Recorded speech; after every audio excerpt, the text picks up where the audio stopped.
There's a new restaurant in the mall food court. It only sells one item, but everyone is obsessed. I took a summer job at the Perfume Gallery, a small perfume store in the local mall. West Plaza Mall is the most popular mall in the city.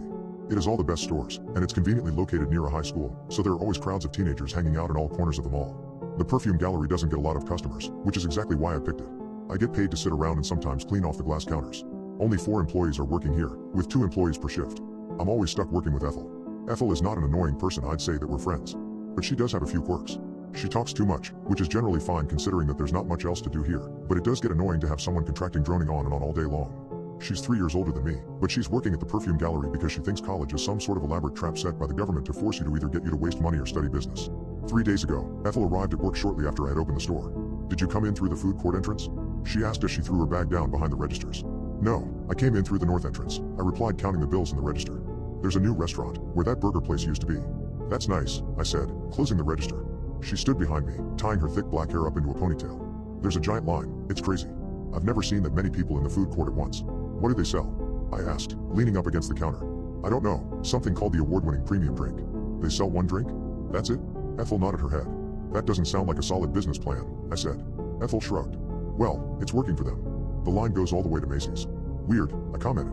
I worked the rest of my shift normally, with only about 10 customers coming in before my lunch break. I let Ethel know that I was going for lunch and made my way to the food court as I tried to decide what I was going to eat. As I turned the corner and passed the Macy's, I realized that Ethel wasn't lying. The line was still incredibly long, blocking the entrance to the store. I pushed through some of the people and headed for the salad shop, glancing back at the new addition to the food court.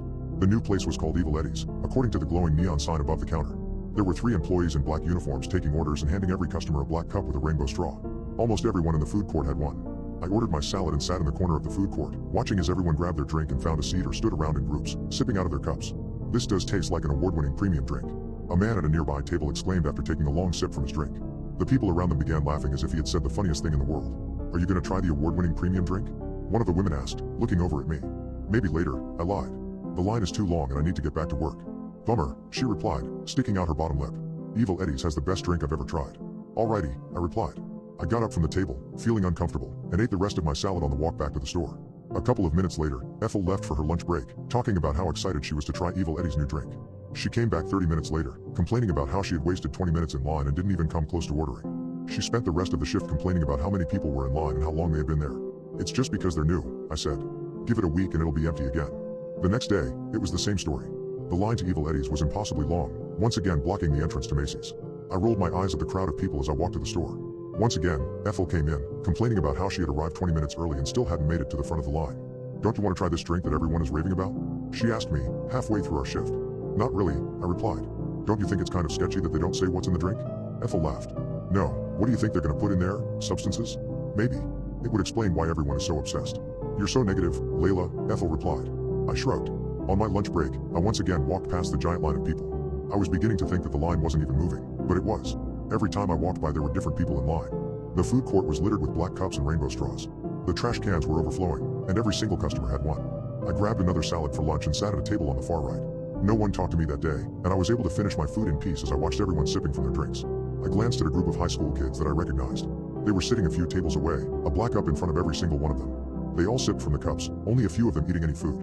It seemed like ever since EDDIES had arrived, all anyone ever did was drink the stupid drink.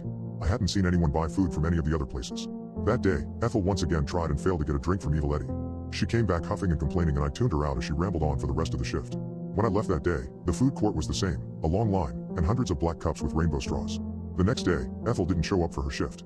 I sent her over 6 text messages and left her 3 voicemail messages, but she didn't reply. Annoyed, I worked the shift alone, until the other worker was able to come in and take Ethel's place. Once she was there, I went to lunch where I found Ethel standing in line. She was about 6 spots away from ordering, and I got even angrier, realizing that she had flaked to stand in line and try the stupid drink. I walked over and tapped her on the shoulder and she spun around. "What the hell, Ethel?" "Oh. Hey Layla." She grinned. "You could have warned someone that you weren't coming to work," I said. "I must have forgotten. I got so caught up in all the excitement." She chuckled as she pushed her hair off her shoulder. I noticed that she was holding a rainbow straw in her hand. "You already got a drink?" I asked, pointing at the straw. "Oh, yeah, I did. It was so good, Layla. You really should try it." I shook my head. "You're unbelievable. You already got a drink and you still missed work?" I asked. "You don't get it, it's so good." I rolled my eyes and left as she continued to tell me how good the drink was. By the time I got my lunch, Ethel had already gotten her drink and she was sitting at a table alone as she sipped on her drink. I finished my lunch and went back to the store to finish my shift. I was annoyed at Ethel for not answering my messages and for missing work for a stupid drink. When my shift was over, I walked past the food court and saw that Ethel was still sitting at a table. There were 3 empty black cups in front of her, and she had another in her hand as she scrolled through her phone. As I approached her, I noticed she was eating something, although I saw no food or wrappers in front of her. "You're still here?" I asked, leaning against an empty chair. She nodded, taking a sip from her black cup and then continuing to chew whatever she was eating. "How long have you been here?" I asked as I looked at all the empty cups around her. She shrugged, continuing to chew. "Are you just gonna give me the silent treatment now?" She said nothing and continued to shrug. I rolled my eyes and then watched as she took another sip. This time, I noticed that when she pulled the straw out of her mouth, there was a thick drop of red that slid down the straw. "What are you eating?"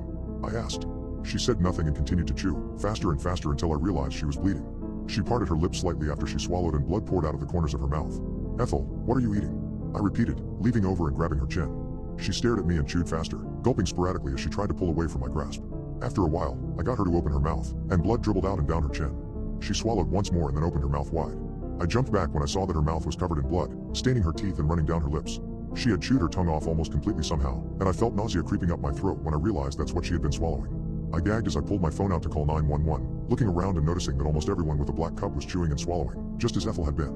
As I stared at her, she slowly closed her mouth and let out a series of garbled noises that I could just barely make out. I stared as she continued to let out the same noises while I tried to tell the operator what was happening. After a few seconds, I knew exactly what she was trying to say. "It's so good."